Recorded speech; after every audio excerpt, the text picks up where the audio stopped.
Okay. Hello YouTube here, it's Lisa Stade of the YouTube channels of Lisa Stade and Hitler Obsessed. I'm here to give part 11 of part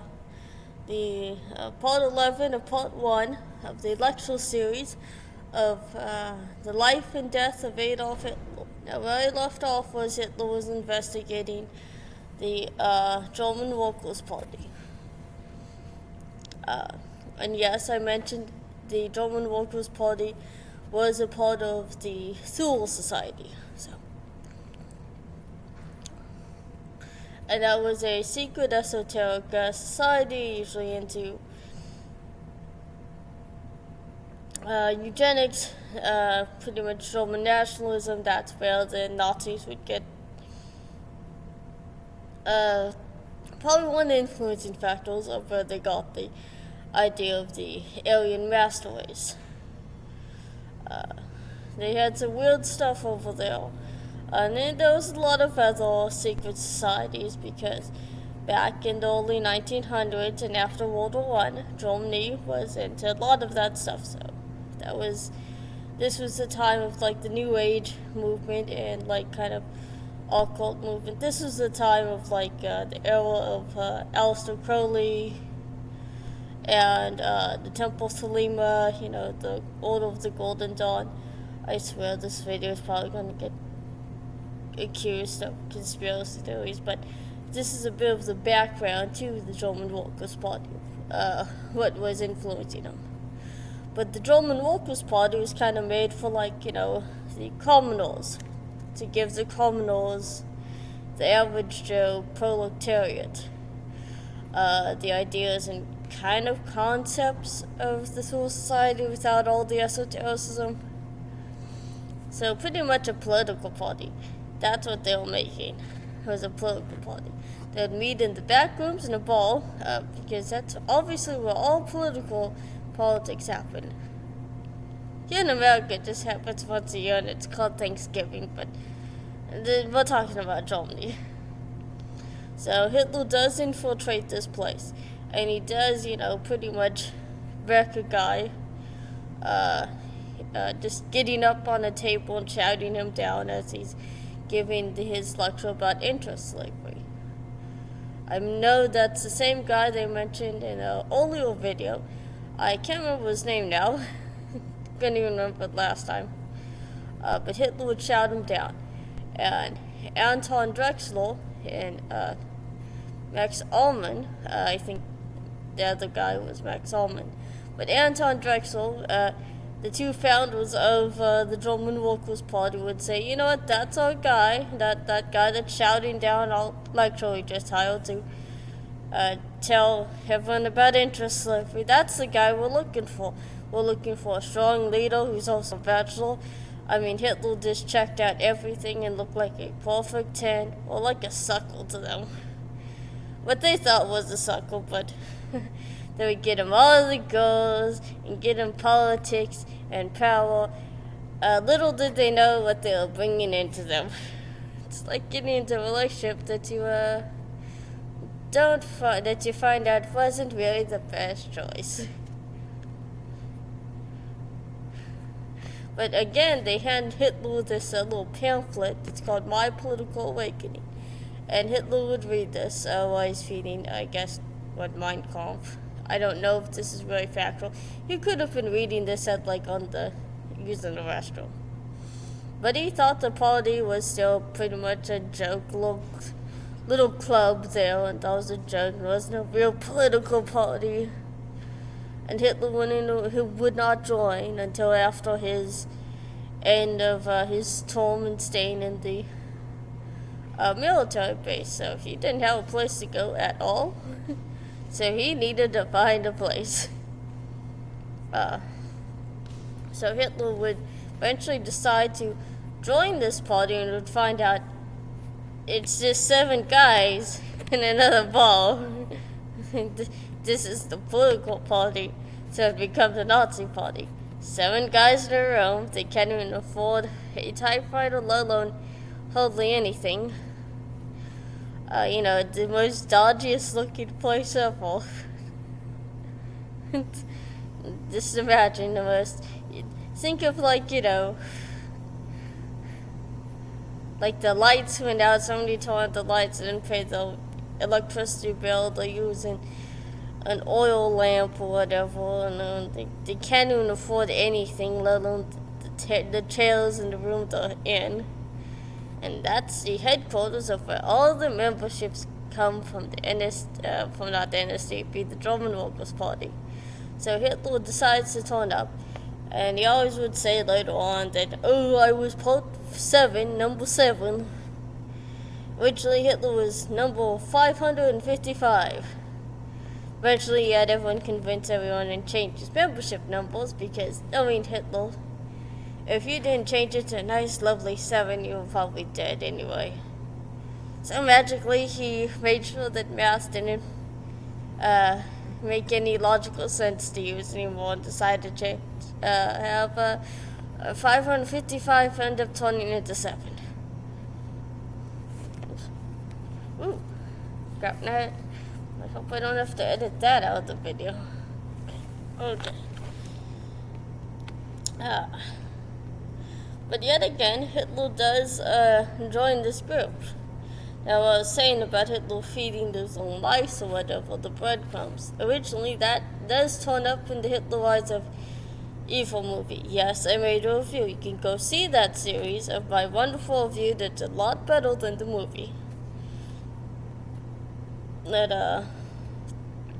the original, where this little event comes from in the film, was in Mein Kampf when he's reading that little pamphlet there for the German Workers' Party. Lord knows if this is even factual at all. This is just Hitler doing his usual propaganda spiel. There's crumbs everywhere. There's crumbs here.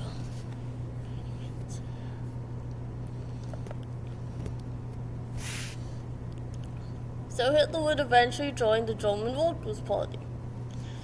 And,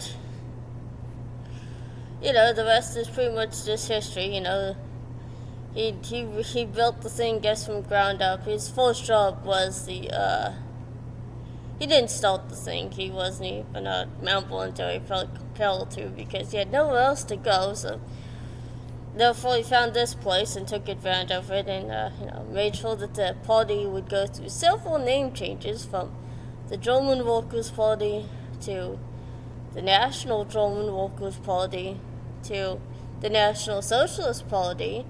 And hint, here's a little bit of an interesting thing about that thing, is National Socialism is not originally from the Nazi Party. In the UK, in the 1800s, there was a National Socialist Party. Was it the same crap as the Nazi Party? You betcha, minus the German thingy. So they had, I guess, the Anglo-Saxon master race. But still the same spiel. It's almost like copyright abuse went over there. Thing that plagues YouTube now. But then he had...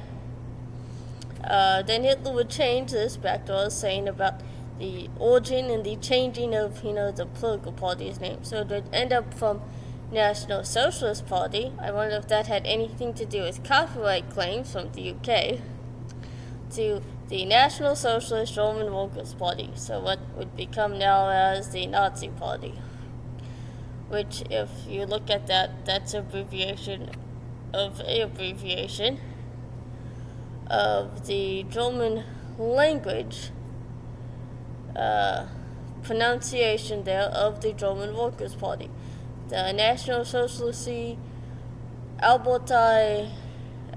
National Socialistische Deutschlander Arbeiter Partei. The German National Socialist German Workers' Party, which would be, in German, would be Nazi. So that's a little bit of the origin story of how that would happen. Now Hitler's first job in that group would be propaganda minister. And a lot of people like to say, ooh, that's such an easy job. Hitler was easy to convince people. I don't know if anyone who ever says that has ever been into marketing. Try convincing someone that bullshit is truth. It's not working. But I thought it works well on TikTok. But yeah, it's try convincing someone to do anything. If you don't have the charisma, no. Even though some people claim, little sales gurus or pyramid scheme, MLA kind of people claim to this day that everyone has charisma and can build it. If that was the case, Hitler would not be as such a charismatic threat to the world. So, that's what Hitler would have been. He wouldn't have been the threat that he is remembered now. So, when someone says that, oh, everybody has charisma, no. It does take a lot of charisma to convince people of things. So I probably know pretty well, can understand, what level of work and sweat, blood, and tears, like a Rocky movie, Hitler was going to mentally just to convince people not to commit acts of terror at this time in his life in the Nazi Party, just to get memberships. But eventually the Nazi Party would realize that Hitler was really that charismatic leader that they could all use to get the political part memberships. And Hitler was obviously given a speech at the Circus Corona. This would be one of Hitler's important speeches. I'm going to close off on part 11 of part 1 and say this is Lisa Stayed here, signing off to you, ending this video and telling you to make sure to subscribe to the channels of YouTube that are of Lisa Stayed and Hitler Obsessed. Make sure to like the videos, share the videos, leave comments on the videos and on this video.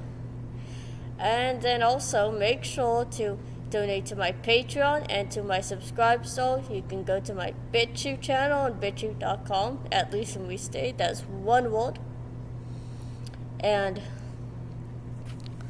you can end up sending me a friend request on Facebook or leave me a comment or message on Messenger on Facebook.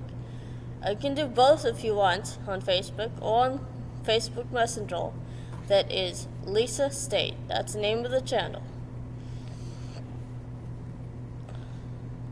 Now I'm going to say thank you for latest subscriber to this channel, Toby Ching. Thank you, Toby, for becoming a subscriber. Let's help grow this channel. Let's get to that 1,000 subscriber amount. Let's share these videos, get some views, and make sure that I'm monetized and experiencing the wonderful joys of the pain and misery for the algorithm. Hopefully also my videos will end up in Germany too. I don't think so, especially what these ones are about. Oh well. Now on to part 11 of part 2 of the lecture series of the life and death of Adolf Hitler. Bye now.